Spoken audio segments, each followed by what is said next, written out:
Hello, క్షీరసాగర మదన కార్యక్రమానికి స్వాగతం అండి. Praise the Lord. అమ్మా, మీ పేరేంటమ్మా? ఎక్కడి నుంచి కాల్ చేస్తున్నారు? విజయవాడ దగ్గర ఉన్న ఉప్పులూరు నుంచి బేబీ అనే ఆమె. అమ్మా, మంచిది. ఓఫీర్ సార్ ఉన్నారమ్మా, మీ ప్రశ్న ఏమిటిదో చెప్పండి, మాట్లాడండి అయ్యగారితో. అయ్యగారు వందనాలండి పాస్టర్ గారు. వందనాలమ్మా. Praise the Lord. చెప్పండి. అయ్యా, మరి క్రీస్తు భూమి మీద 1000 ఏళ్ల పరిపాలనలో సంఘం ఎత్తబడి ఉంటది కదా, అప్పటికి భూమి మీదకి క్రీస్తుతో పాటే వస్తామండి మనందరం సంఘం. మీరు నా పుస్తకాలు చదివారమ్మా? లేదు సార్, నేను ఈ మధ్య కాలంలో ఒక నెలలోపే మీ ప్రోగ్రామ్ చూస్తున్నాను సార్, తెప్పించుకుని చదువుతానండి. యుగాంతం అనే గ్రంథంలో నేను చాలా స్పష్టంగా ఈ విషయాలన్నీ కూడా రాశాను. మహాశ్రమల కాలములోని మధ్య ఘట్టములు, అంటే 7 ఏళ్ల కాలములోని మధ్య ఘట్టంలో మనము ఎత్తబడతాము. ఎత్తబడిన తర్వాత మిగతా 42 నెలల్లో అన్యులెవరు రక్షణ పొందరు, యూదులు మాత్రమే రక్షణ పొందే అవకాశం ఉంటుంది. ఆ వారము యొక్క అంతం, 70వ వారము యొక్క అంతంలో యూదులు కూడా రక్షణ పొంది సంఘంలో కలిసిపోతారు. అప్పుడు యేసు ప్రభువు వారు మహిమపరచబడ్డ సంఘముతో పాటు భూమి మీదకి వచ్చి యెరూషలేములో సింహాసనం స్థాపించి ఆయన 1000 సంవత్సరాలు రాజ్యం చేస్తాడు. కానీ అప్పటికే మనకు మహిమ దేహాలు ఉంటాయి కనుక మన యొక్క పౌరస్థితి పరలోకంలో ఉంది.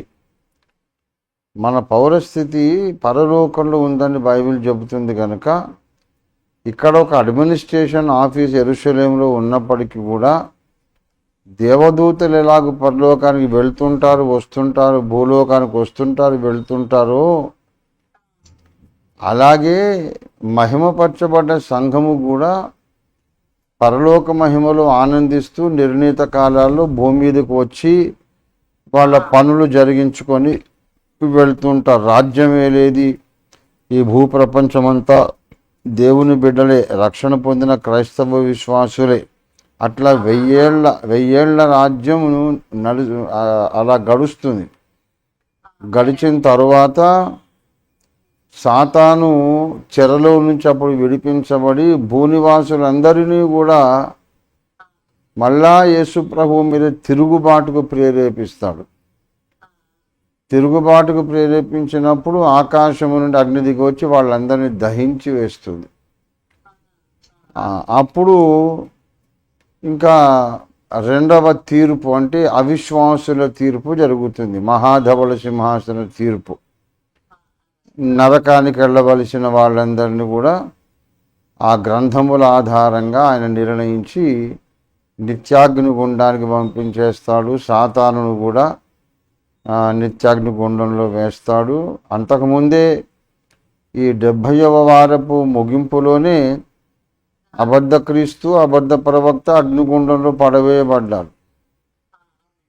1000 ఏళ్ల తర్వాత సాతాను కూడా అగ్నిగుండంలో పడవేయబడతాడు. మరలా ఎప్పటికీ కూడా ఇక మళ్ళీ తిరుగుబాటు ఎప్పటికీ జరగదు. అదమ్మా, నా బుక్స్ చదవండి అమ్మా. వాక్యాధారాలతో నేను చక్కగా వివరించాను. మహాధవళ సింహాసన తీర్పులో ఒక్క విశ్వాసి కూడా ఉండడు.